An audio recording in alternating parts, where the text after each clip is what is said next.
C'est un obstacle récurrent lorsqu'on se lance dans l'écriture. On a une idée, on a envie de la mettre en mots et pourtant on n'y arrive pas. Il y a quelque chose qui résiste et qui va finir par nous frustrer et nous énerver à la fois contre nous-mêmes et contre l'histoire. Alors que faire? Y a-t-il des solutions ou bien êtes-vous condamné à détester votre style pour toujours?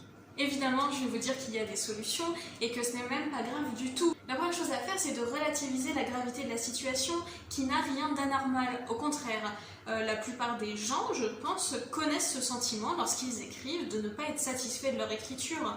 C'est quelque chose de très répandu et encore plus lorsque l'on est débutant.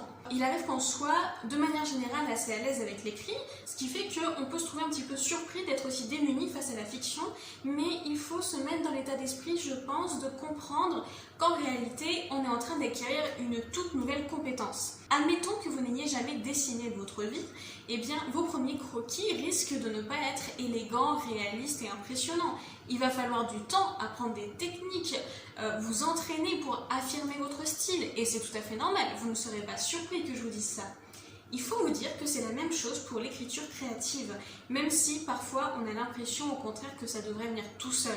Maintenant, essayons de comprendre pourquoi est-ce qu'on peut être aussi mécontent de ce que l'on écrit. Un des premiers facteurs se situe dans les points de comparaison auxquels on se réfère. Lorsque l'on a envie d'écrire, on a sans doute en tête des textes qu'on a aimés lire, qui sont écrits par des auteurs professionnels ou du moins par des personnes qui sont un petit peu aguerries.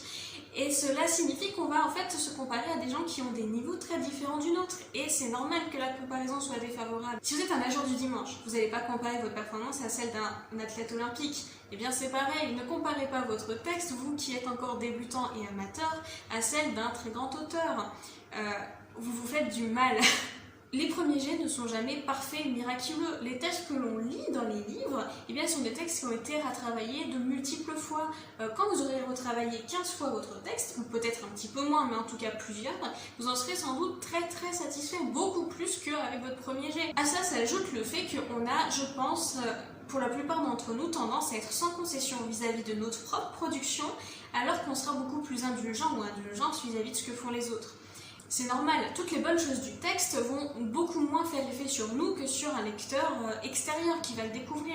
Parce que les éléments qui sont originaux ou plaisants, eh bien, ils viennent de notre esprit. Donc, on va être moins surpris, ils nous sont plus familiers, ils correspondent déjà à l'idée qu'on avait en amont.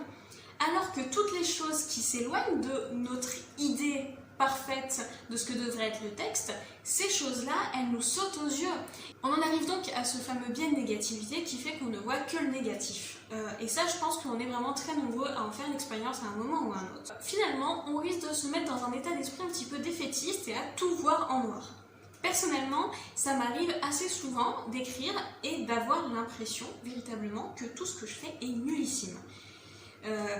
J'ai appris avec le temps qu'en fait, ce sentiment-là, il n'était pas forcément fondé. Parce que lorsque je relis des textes que j'ai trouvés nuls et sur lesquels j'ai jeté l'éponge, je me dis, en fait, ils étaient tout à fait normaux. Pas forcément meilleurs que les autres, mais pas forcément plus mauvais. Et à contrario, des textes pour lesquels j'étais parfois très enthousiaste peuvent se révéler extrêmement moyens. Donc, je ne fais plus confiance à mon sentiment intérieur. J'écris sans m'arrêter et je me dis qu'il sera toujours possible d'améliorer le texte après coup, de le réécrire, de l'améliorer, parce qu'il ne s'agit là qu'un premier jet qui permet d'accumuler de la matière. Donc, si vous m'avez bien suivi, il y a deux obstacles, deux biais qui nous empêchent d'être satisfaits de ce que l'on écrit. Le premier qui est d'ordre psychologique, qui fait qu'on va avoir tendance à nous auto-dénigrer, et un deuxième qui est plutôt d'ordre méthodologique, qui fait qu'on va avoir tendance à comparer notre texte à ce que serait une version finale, un bon texte, alors que le premier jet est de toute façon un petit peu bancal. Une fois qu'on a ces choses-là en tête, c'est beaucoup plus facile de continuer, de persévérer et d'avoir un état d'esprit positif. Si on sait que toute notre négativité est illusoire et que de toute façon ce que l'on fait va être de mieux en mieux au fur et à mesure des réécritures, eh bien il n'y a plus de raison d'être aussi négatif envers soi-même. Et on peut vraiment, je pense, se lancer et se laisser submerger par le plaisir de l'écriture, se laisser finalement prendre par l'histoire.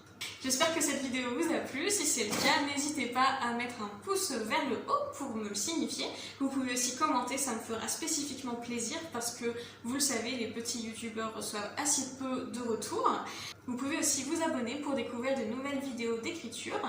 Si vous voulez savoir comment je mets en pratique ces différents conseils d'écriture et si vous êtes un petit peu curieux de mon style et de ce que j'aime faire, vous pouvez me retrouver sur Wattpad où j'ai plusieurs textes intégralement publiés et en libre accès gratuitement.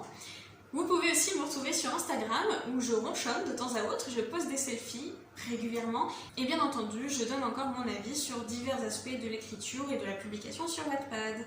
Je vous remercie d'avoir regardé cette vidéo jusqu'au bout et je vous dis à la semaine prochaine.